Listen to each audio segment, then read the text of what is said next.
Salut! Aujourd'hui, on va explorer un mystère incroyable, juste là, dans notre jardin. T'es prêt? On va découvrir comment les fourmis se parlent entre elles. Ah, j'en suis sûre que t'as déjà vu ça. Cette longue file de fourmis tout à la queue leu-leu, on dirait vraiment qu'elles suivent une route invisible, pas vrai? Mais comment elles font? C'est fou, non? Elles n'ont pas de téléphone, pas de GPS.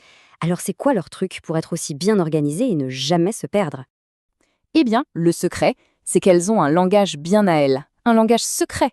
Allez, viens avec moi, on part à l'aventure pour le découvrir ensemble. C'est parti! Alors, pour commencer, il faut imaginer que la maison des fourmis, la fourmilière, c'est comme une immense ville avec une très très grande famille. On appelle ça une colonie. Et comme dans toutes les grandes familles, pour que tout le monde s'entende bien et travaille ensemble, il faut se parler. Maintenant, on va voir leur premier super pouvoir. Si tu regardes une fourmi de tout près, tu vois ces deux petites choses qui bougent tout le temps sur sa tête? Ce sont ses antennes. Et tu vas voir, elles sont vraiment magiques. Imagine un peu. Leurs antennes, c'est à la fois leur nez et leurs mains. Oui, oui, avec elles peuvent sentir des tonnes et des tonnes d'odeurs différentes et elles s'en servent aussi pour toucher le monde et pour dire coucou à leurs amis. C'est pas incroyable ça? Attention, attention, on passe au deuxième super pouvoir. C'est la piste aux odeurs secrètes. En gros, les fourmis, elles s'envoient des messages mais avec des odeurs. C'est un peu comme si elles envoyaient des SMS mais sans téléphone du tout.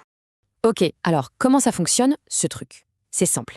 Imagine, il y a une fourmi, une exploratrice super courageuse, qui trouve un trésor. Miam, une miette de gâteau. Pour dire aux autres où il est, sur le chemin du retour, elle laisse une piste d'odeur invisible derrière elle. Un peu comme le petit poucet avec ses cailloux. Après, toutes ses copines n'ont plus qu'à renifler cette piste avec leurs antennes et hop, elles arrivent tout droit au festin. Et ce qui est génial, c'est qu'elles ont plein d'odeurs différentes pour dire plein de choses. Il y a une odeur qui veut dire « Hey, le goûter est par ici ». Une autre qui crie « Au secours, danger ». Il y a même une odeur spéciale pour dire « Ici, c'est notre maison, n'entrez pas ». Et une odeur de reine qui dit « Coucou, c'est moi la chef ». Mais attends, ce n'est pas fini.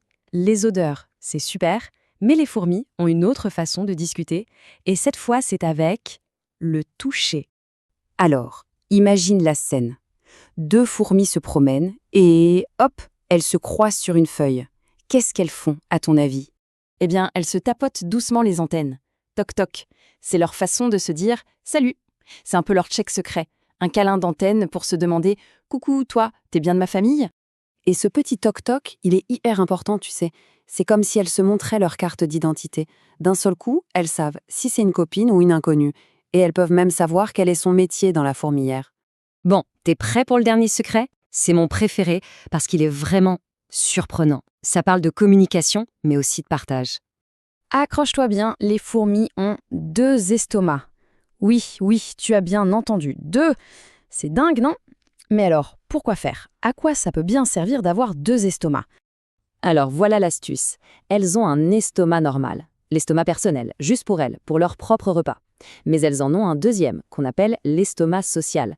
C'est comme une boîte à goûter intégrée, une poche spéciale où elles gardent de la nourriture, pas pour elles, mais pour la donner à leurs copines qui ont faim. C'est comme ça qu'elles nourrissent tout le monde dans la fourmilière, la reine, les bébés. C'est vraiment le top du travail d'équipe. Et voilà, maintenant tu connais tous les secrets de communication des fourmis, les pistes d'odeur, les câlins d'antenne et même le partage de goûter grâce à leur deuxième estomac. C'est fou, hein? Alors dis-moi, si toi tu pouvais avoir un super pouvoir pour communiquer, comme les fourmis, ce serait quoi?